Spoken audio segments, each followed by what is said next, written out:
Hi, welcome to the channel. Hope everyone is doing great, and I hope you have seen the episode 4 of Heated Rivalry. If not, maybe you watch the episode first because there will be spoilers.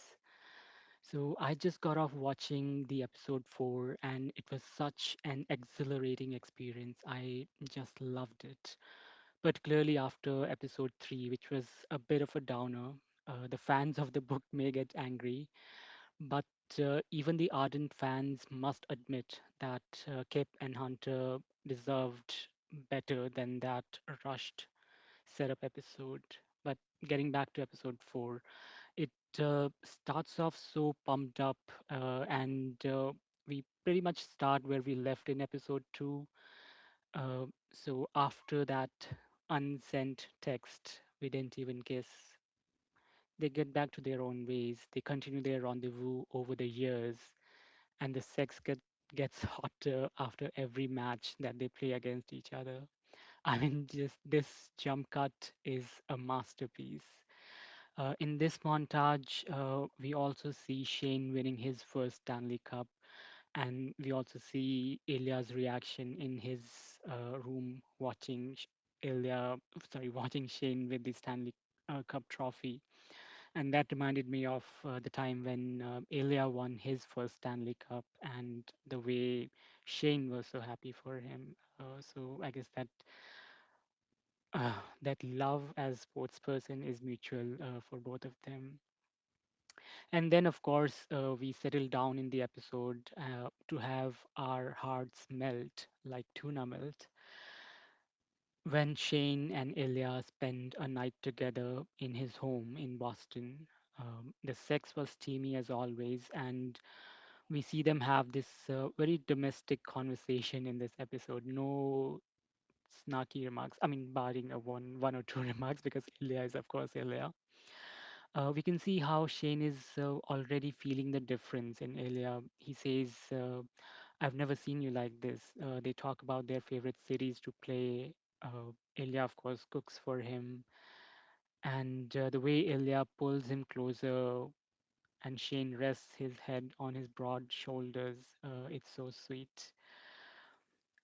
It's also all of this happens in a lot of daylight because earlier scenes that we have seen them being intimate together, those are in very dimly lit hotel rooms. This one, it's in broad daylight, and there's something different about this. Something happens in this episode which is like a watershed moment for Shane and Ilya. In a very intimate moment, Ilya says Shane's name, and Shane says Ilya. They always used to say Hollander and Rozanov. With this, Shane is faced with this enormous feeling. It's like something burst inside him, and he did not know what to do with it and how to contain it. And where does it go? This moment was not in a dimly lit hotel room or shower. It was at daytime. They could see each other's stretch marks. They could see every emotion in each other's eyes, as could we as viewers, and it's like a dam just broke. Shane could no longer deny his feelings for Ilya, and maybe he was still heartbroken from not getting a whole lot of emotional intimacy from Ilya earlier.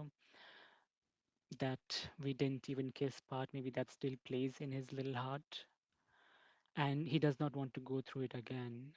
Ilya is also not far from this feeling. He's going through a lot. We see him talking to his ailing father, and in this moment, he was vulnerable, and he finally showed some emotional vulnerability in front of Shane. But Shane freaked out a bit more than Ilya, or maybe he just showed it, and Ilya was slightly better at hiding.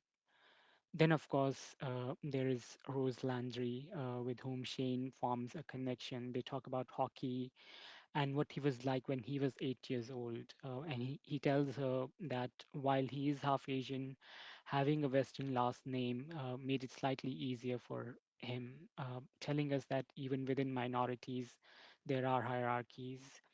And I love this part. I don't think this particular part was in the book. I mean, they do connect over hockey and everything, but I don't think this Asian heritage part was in the book. So it's great that they have added it in the show. And the book and the episode just tug your heartstrings in such little ways, like when Shane is dating Rose, and before his match against Boston, he gets a text from Rose, but he misses his usual text from Ilya. Something about how he will have his ass beaten during and after the match, which used to make him smile, but that text was not there this time around. And then, of course, there is the club scene when they see each other with the song All the Things She Said blaring in background. And suddenly they are both again faced with the reality of what they feel for each other. That is not going away. They cannot get each other out of their minds. And the episode leaves you with that emotional high. I think the only departure from the book is that after the club encounter, Shane leaves alone. And in the second book, The Long Game, it is mentioned that he cried so much on his way home that he had to stop his car as he could not see the road with his misty eyes. Uh, Here, though, we see him with Rose having a rather vanilla sex, thinking of Ilya, and Ilya going at it himself, thinking of Shane. My thoughts are all positive for this episode. It pretty much stayed true to the book, but and just like episode one and two, it was better than the book. The acting and the editing was top notch, and just like those episodes, it made you feel something. And how many things nowadays can actually make you feel anything?